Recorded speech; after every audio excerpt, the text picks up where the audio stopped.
Don Mazzella here again for Small Business Digest. The world has been upside down for the last 2 years, but I'm happy to report that the wine industry is coming back. And with us is Betsy Kier. She's represents an expo that's going to happen in New York in a couple of weeks. I asked her to join us, tell us first about herself, then about the event, and finally a website where you can learn more. So, Becky, welcome to the program. Thank you very much. I'm really honored to be here. Well, we're honored to have you because when I was a kid, wine was almost unheard of, but Right. now it's ubiquitous. So, Right. Beth, tell us a little bit about yourself, then about the event that I've been looking forward to for 6 months, and finally where people can learn more. Absolutely. So working in events was my first job straight out of college. I'm still at it now. I started here at Diversified Communications right after my graduation. I worked in a variety of operational and marketing roles over the course of the next several years. In my early 30s, I became a cancer survivor.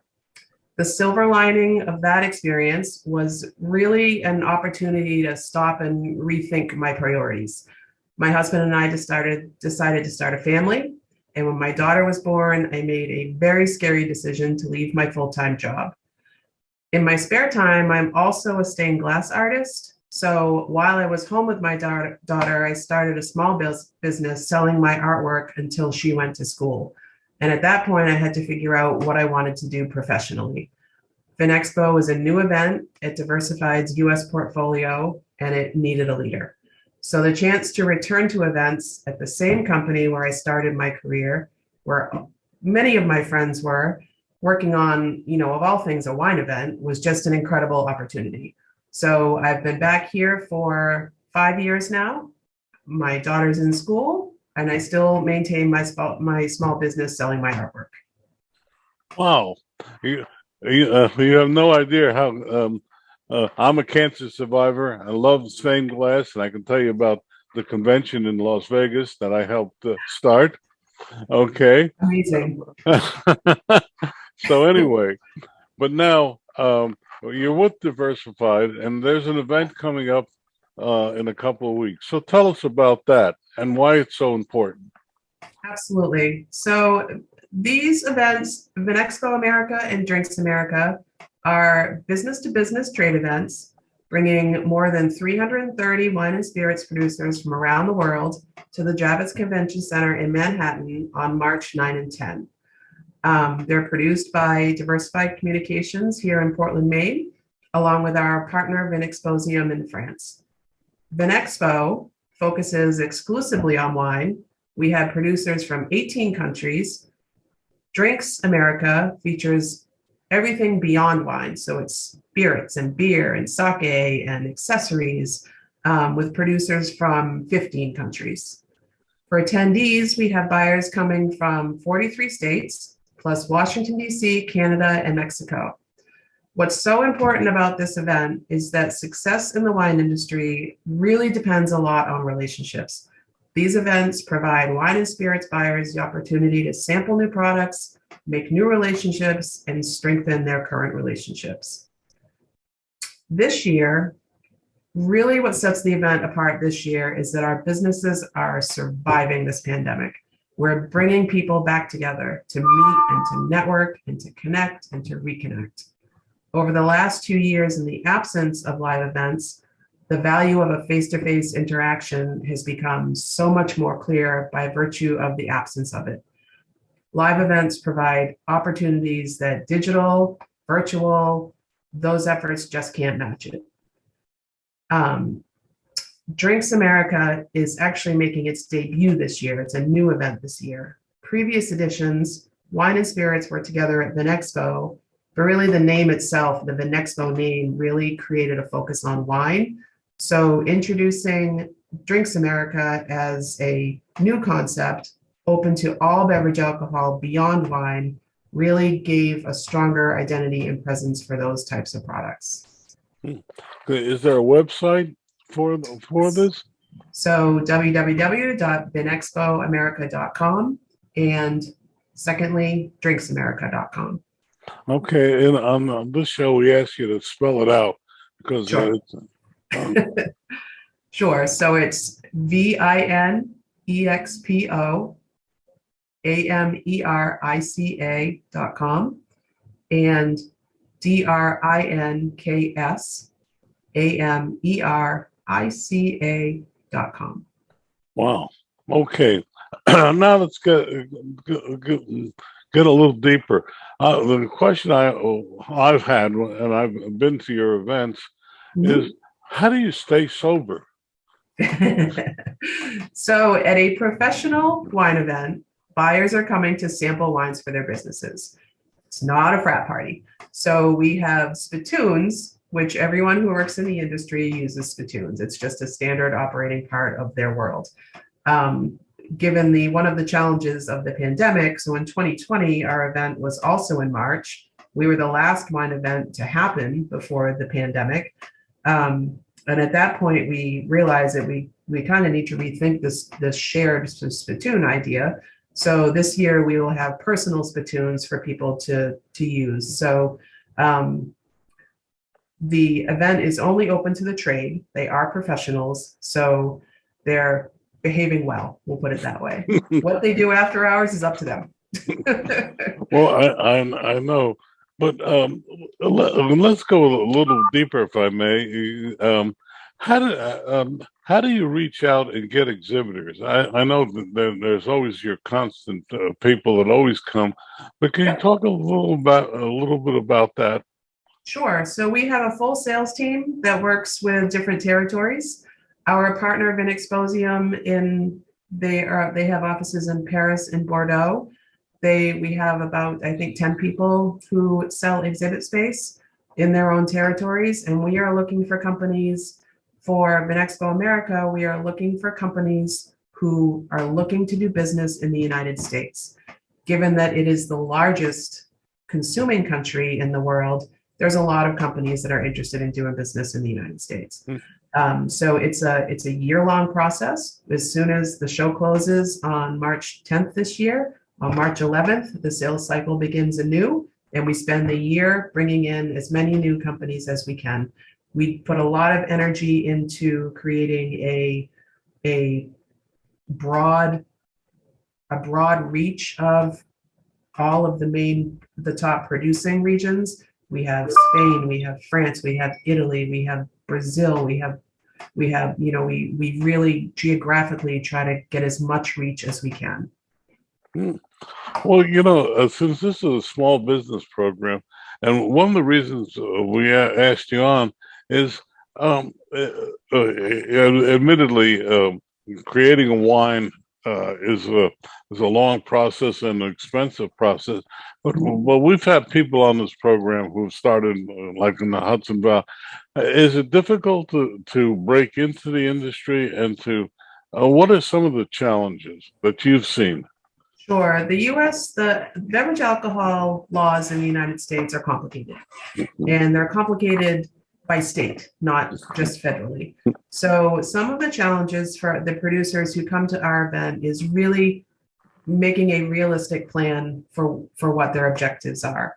It's smart coming into the United States to figure out where your particular wine might sell well, start in that region, build up your brand, and grow from there. We provide a education program that is produced by Sonoma State University to provide as much education as we can to the producers who come to our events, so they come into it, those who aren't currently working in the United States, with a clearer picture of how the business works in the U.S. Yeah, I find it fascinating.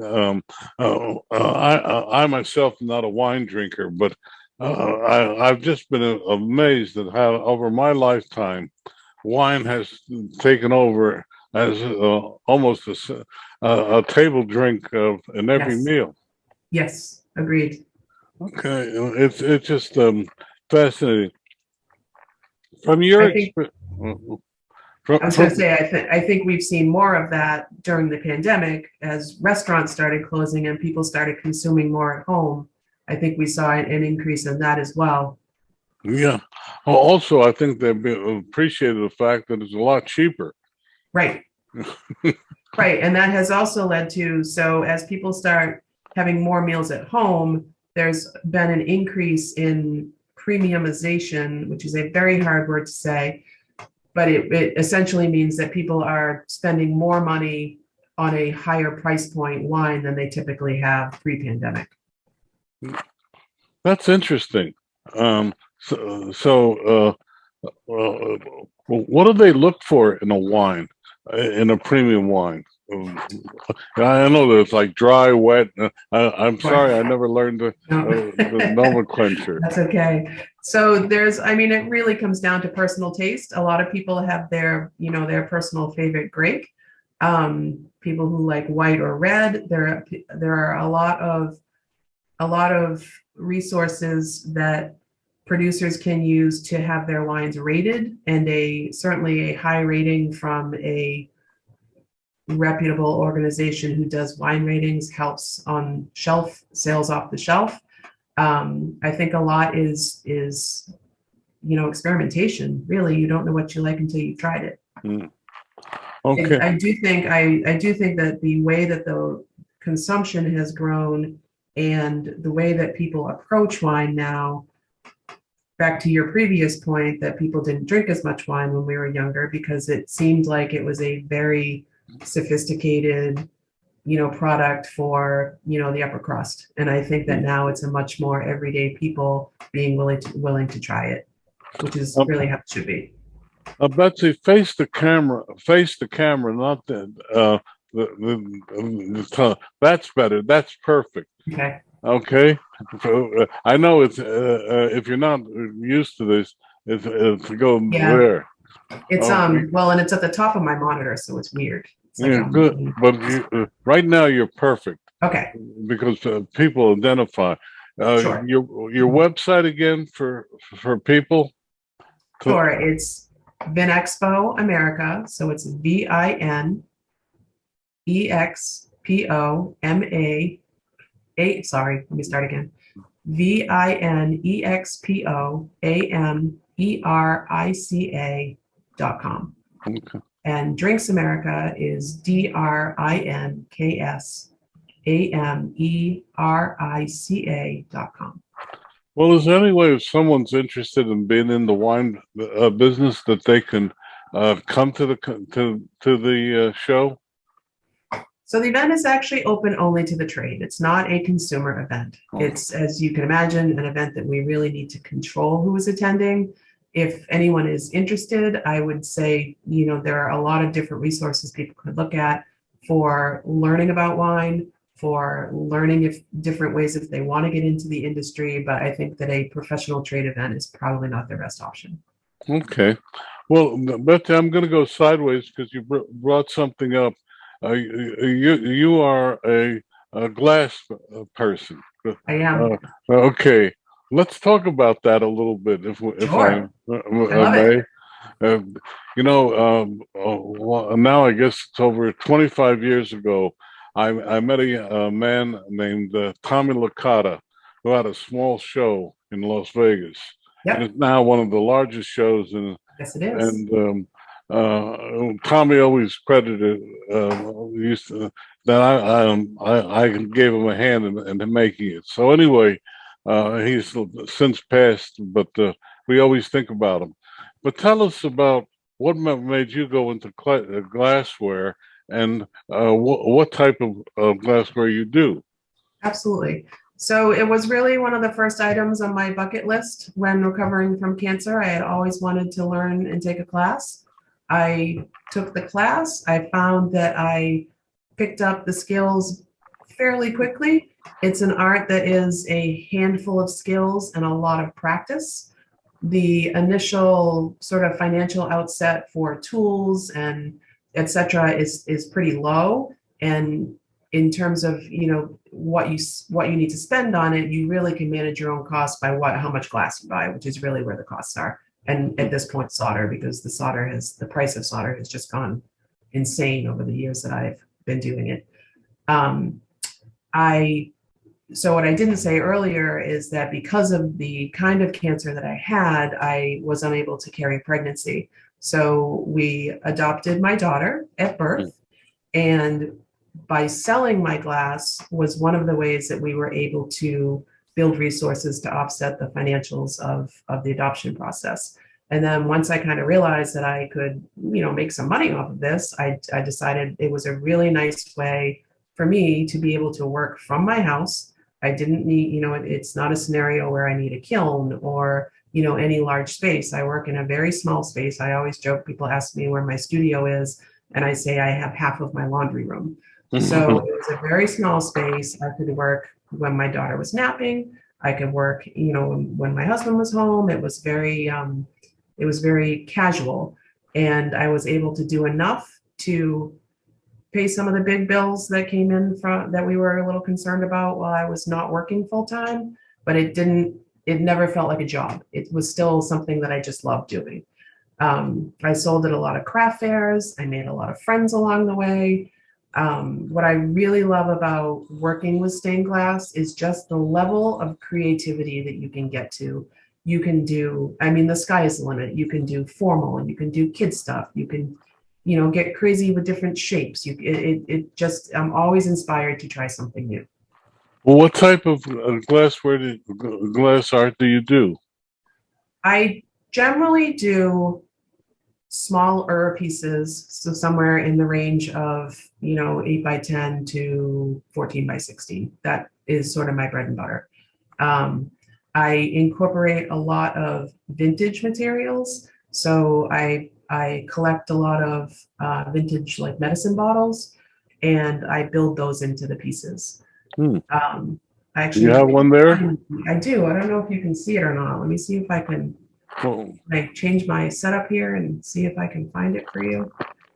Hold on just a second. I don't know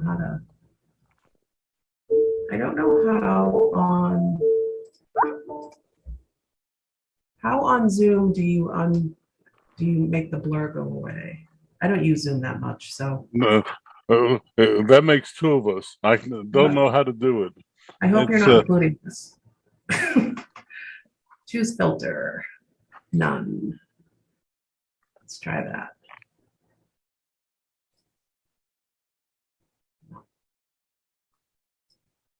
Did that go away? No. Let's see.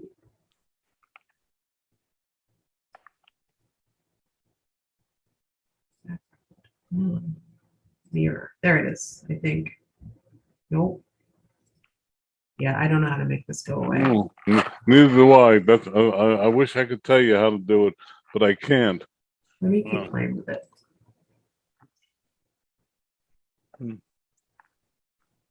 Well, we just have to wait for the next time you come on. Oh, that would be great. That sounds like an invitation. There it goes. Oh, there it is. You got it. So let me turn my screen here, and you can see. Oh, okay. So those are, obviously, I built wine bottles into two pieces. So I had those. First, I drank the wine, involved in every stage of production. Then I had the bottle flattened, and the bottle is built right into that piece. Wow. Wow. Yeah. That is really terrific. Thank you. No, thank you. Now we'll just ask you one more question. Sure. I'm also a cancer survivor, so how has obviously it affected you in a lot of ways? What do you tell someone who faces illnesses like you and I've? What do you say to someone who asks you? So I think my first primary piece of advice, if you're at the beginning of that journey, is get off the internet. You don't want to read what you can read on the internet about what's going on with you, because it just spikes the anxiety by 100-fold. Step one. Secondly, seek as much or as many second opinions as you need to be comfortable with the plan that you have made for your own healthcare. you are in charge of your own healthcare. You need to hold on to all of your support teams, all of your friends, all of your family, all of the resources that you have to make yourself better. I think, and at the risk of being sexist, I think that as a woman, we feel that we need to do everything for everybody else all the time. And this is a time in your life when it's got to be about you. You have to focus on yourself. You have to get yourself better. You have to let other people take care of themselves. And that can be really hard to do. Well, we're coming toward the end of our time together, unfortunately. So, but again, the event. Tell us a little bit about the event again, and the website, and finally, what thought would you like to leave our audience with? So the event is being held March 9 and 10, March 9 and 10 at the Javits Center in Manhattan. The websites are www.vineexpoamerica.com and drinksamerica.com. And I actually have thought a lot about the question of what I wanted to leave you with. Hold on, you're going to have to edit this because I need to get back to my document. I don't know what's going on with my computer right now. Paraphrase it. Sometimes comes out better. Sure. So, first of all, my name is Becky, not Betsy. I'll put that out there. Okay. I am sorry. You should have told me earlier. No, that's okay. No problem at all. Becky. It actually happens to me quite a bit, so it's not a problem. So what I want to leave you with is the one thing that I have really learned over the course of my life is, and it's taken a long time to get to this, but you have to be true to yourself. And my daughter is now 13. And what I try to teach her, which it's, as we know, hard to teach a 13-year-old really anything. I tell her you have 3 most important jobs in life. The first one is figure out who you are. The second one is live a life that celebrates who you are. And the third is to fill your life with people who love who you are, because you don't need to change yourself to be what somebody else wants. That's a really great thing to end the show on. Thank you so much. Thank you. Again, I'm really honored to be here. This is not something that I'm typically invited to. It's really an honor. So thank you. No, thank you for being so open about things. Absolutely. And I would love to come back.